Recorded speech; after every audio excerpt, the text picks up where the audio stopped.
વ્રતના દિવસે ફરાળમાં ચટપટી વાનગી જો ખાવા મળે ને તો ખૂબ મજા આવી જાય. તો આજે આપણે પણ ફરાળી સેન્ડવિચ બનાવીશું કે જેમાં વચ્ચે સ્ટફિંગ પણ ચટપટા સ્વાદવાળું રહેશે. અને તમે ડીશમાં જ્યારે સર્વ કરશો ને તો આ ફરાળી વાનગી છે એવું માનવામાં પણ નહીં આવશે. તો ચાલો બનાવવાની શરૂઆત કરીશું. નમસ્કાર, હું કલ્પના અજય નાયક. મારા કિચનમાં આપ સૌનું સ્વાગત છે. સૌ પ્રથમ 1.5 કપ સાબુદાણા લઈશું. આ 1 કપ છે અને બીજો આ અડધો કપ છે. મેઝરમેન્ટનો અડધો કપ છે. તો સૌથી પહેલાં સાબુદાણાને પાણી વડે સારી રીતે હાથ વડે ઘસીને એકવાર ધોઈ લેવાનું છે.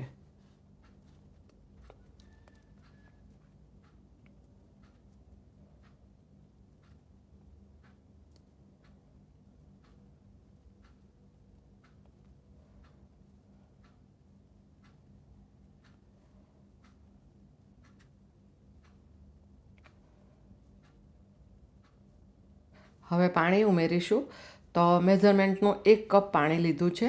સાબુદાણા ડૂબે અને સાધારણ પાણી ઉપર રહે ને એટલું પાણી ઉમેરવાનું છે.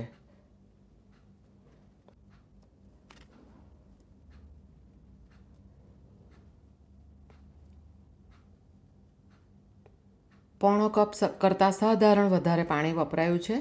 અને હવે સાબુદાણાને ઓવરનાઇટ હું રાખીશ, કારણ કે સવારે બનાવવાની છું. તમે 4 કલાક પણ પલાળી શકો. બીજા દિવસે સવારે સાબુદાણા આપણે ચેક કરી લઈએ તો જુઓ, સરસ પલળી ગયા છે, ફૂલીને દાણે દાણો છૂટો છે.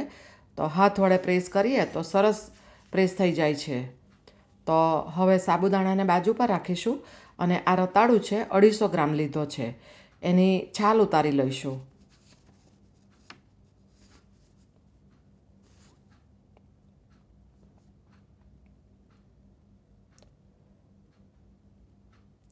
એકવાર પાણી વડે ધોઈ લીધો છે અને સાફ કિચન નેપકિન વડે કોરો કરી લેવાનો. અને કુકરમાં મેં નીચે પાણી મૂક્યું છે, કારણ કે આપણે રતાળુને સ્ટીમ કરવાના છે. અને એક કટોરી મૂકી છે, એના પર નાની પ્લેટ મૂકીને રતાળું મૂક્યો છે. અને મીડિયમ ફ્લેમ રાખવાની ગેસની અને 4 સીટી જેટલું કૂક કરી લેવાનું છે. કુકર બહુ નાનો લીધો છે એટલે એમાં મોટી પ્લેટ નહીં સમાય, એટલે નાની પ્લેટ લીધી છે. તમે તપેલીમાં પણ રતાળુને સ્ટીમ કરી શકો. હવે 1 મુઠ્ઠી સિંગદાણાને મિક્સર જારમાં લઈએ અને 2 ટીસ્પૂન સફેદ તલ લઈને સાધારણ કરકરા આ રીતે ક્રશ કરી લીધા છે. હવે એ જ મિક્સર જારમાં 2 મોળા મરચાં, 2 ઇંચ આદુનો ટુકડો અને થોડો સિંધો મીઠું એટલે કે વ્રતનું મીઠું ઉમેરીને ક્રશ કરીને બાજુ પર રાખીશું.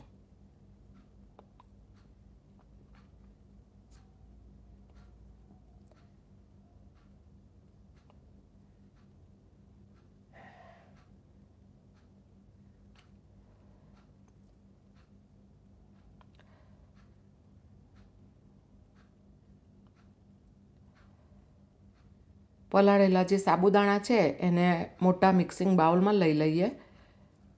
એમાં ક્રશ કરેલ સિંગદાણા અને તલ ઉમેર્યા. આદુ મરચાં ઉમેરીએ. થોડી આદુ મરચાંની પેસ્ટ હું પાછળથી વાપરવાની છું એટલે થોડી બાકી રાખીશ. 1/4 કપ જેટલી ચોપ કરેલી કોથમીર છે.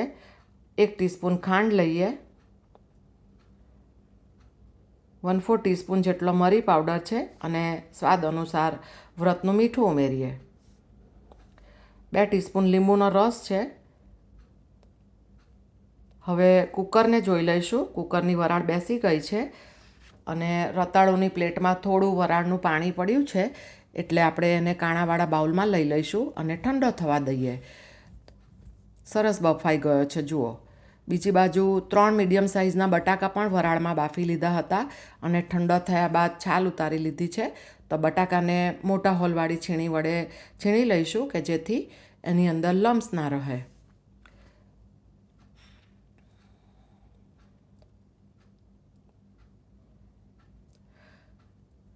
છીણેલા બટાકાને સાબુદાણામાં ઉમેરી દઈશું અને હાથ વડે જ મિક્સ કરીશું કે જેથી સારી રીતે બધા મસાલા સાથે મિક્સ થઈ જાય.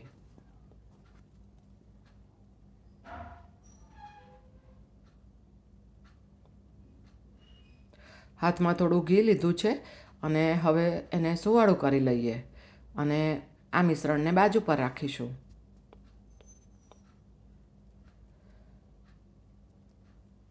આ 100 ગ્રામ પનીર છે અને બાફીને ઠંડો કરેલ રતાળું છે. પનીરના આપણે ઝીણા ટુકડા કરી લઈશું.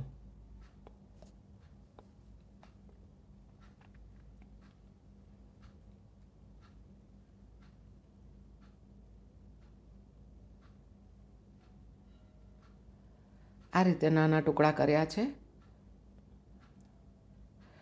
હવે રતાળુના ટુકડા કરીએ. તમે પનીરની માફક બારીક ટુકડા પણ કરી શકો રતાળુના, પરંતુ હું એને સ્લાઇસમાં કાપવાની છું. આ રીતે તમે ઈચ્છો તો નાના ટુકડા પણ કરી શકાય. તો આ રીતે મેં સ્લાઇસ કરી લીધી છે. તો પનીરમાં હવે થોડું વ્રતનું મીઠું ઉમેરીશું, 1/4 ટીસ્પૂન મરી પાવડર અને 1 ટીસ્પૂન લીંબુનો રસ ઉમેરીએ. રતાળુની સ્લાઇસ છે એના પર પણ થોડું થોડું વ્રતનું મીઠું, મરી પાવડર અને લીંબુનો રસ ઉમેરીશું.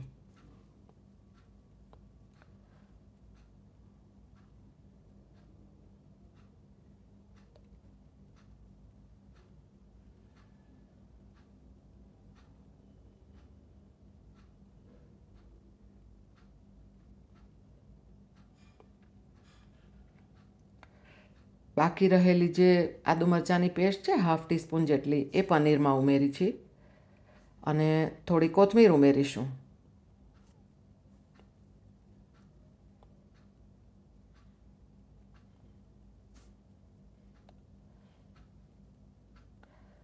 હવે ફરીથી થોડો હાથ ઘીવાળો કર્યો છે અને સાબુદાણા અને બટાકાનું જે મિશ્રણ બનાવ્યું છે એમાંથી સ્ક્વેર આકારમાં થોડી સાધારણ થિકનેસવાળી પૂરી થાપી લઈએ.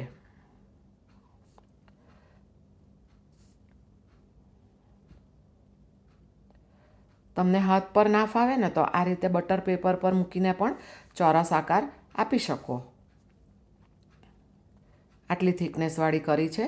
આ રીતે બીજી પણ બનાવી લઈશું અને આ 2 સ્ક્વેર પૂરીની વચ્ચે આપણે રતાળું અને પનીરનું સ્ટફિંગ મૂકીશું.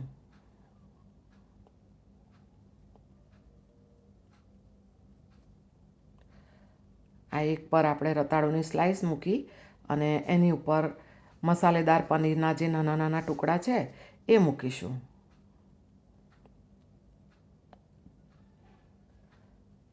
અને એના ઉપર આ બીજી ચોરસ પૂરીને મૂકીને સારી રીતે બધી બાજુથી સીલ કરી દઈએ. હાથ વડે પ્રેસ કરીશું એટલે બંધ થઈ જશે. મસ્ત જુઓ, આ રીતે બીજી પણ બનાવી લીધી છે.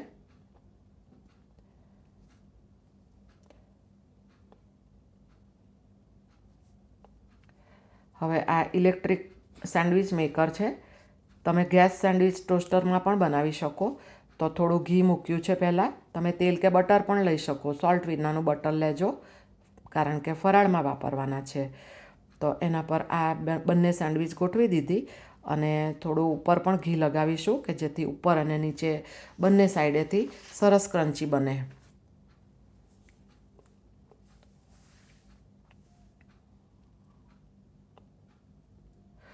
વાવ, જુઓ, દેખાવ જોતાં જ લાગે છે ને કે કેટલી સરસ ક્રન્ચી બની છે. તો હવે એને બહાર કાઢી લઈશું અને આ રીતે બાકીની સેન્ડવિચ પણ રેડી કરી લઈએ.